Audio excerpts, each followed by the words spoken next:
Congratulations on another successful week.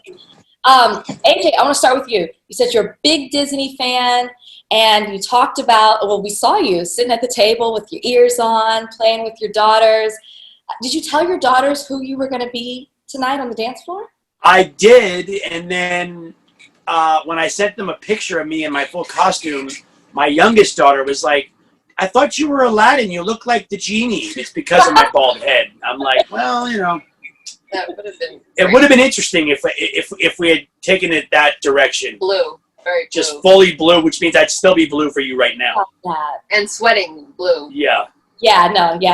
It was great. It was great the way you guys executed it. Yeah. You know, last week when I talked to you guys, we talked about the podcast that you guys have started. And I found it interesting that, you know, you've opened up about being 2 years sober. And then AJ, Yes. you also opened up about, you know, your wife helping you through troubled times. What made both of you decide to do that right now? Either one of you can start off with that answer. It was kind of like, okay, well, my father had passed away during that time. And it was never like it was almost like a promise to myself. I was also getting engaged. I was engaged, sorry. And I was about to get married. And I just felt like I didn't feel right. Either for me, it was my dad was a former alcoholic. So it was either I was going to crash and burn or I was going to just stop right away, cold turkey. And it became like an everyday thing, me drinking. So it was like I needed to just show myself, I guess, that this was not something that I depended on, especially, you know, after my dad's passing. So it wasn't like, it wasn't a hard thing for me to do. It was just that my body just wasn't reacting well to it at all. It was a weird, probably more like a subconscious thing than anything else.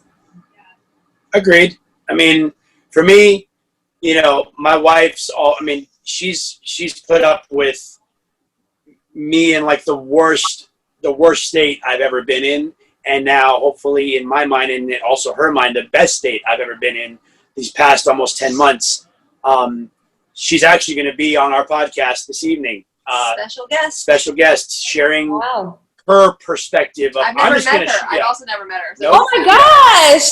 I'm literally going to sit back and shut up and I'm going to be Barbara Walters. Yeah, just because the crap out of her. It's always interesting to hear your significant other's perspective because they're the one living it with you. Yeah. And they're seeing you basically tear yourself apart daily. So. Is that what you do when you go home?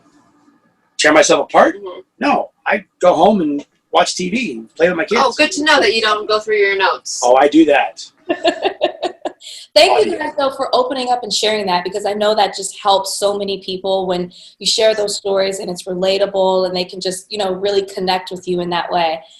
Can't wait to see or listen to the podcast episode. And congratulations again this week. Bruno, you're improving and refining. That's what he said. I wrote that down in my notes. So can't wait to see what you guys I love a girl that takes notes. Yes. Thank you. Bye, guys. Bye. Thank you for watching. If you want more extra, hit the subscribe button and the bell so you'll never miss a video.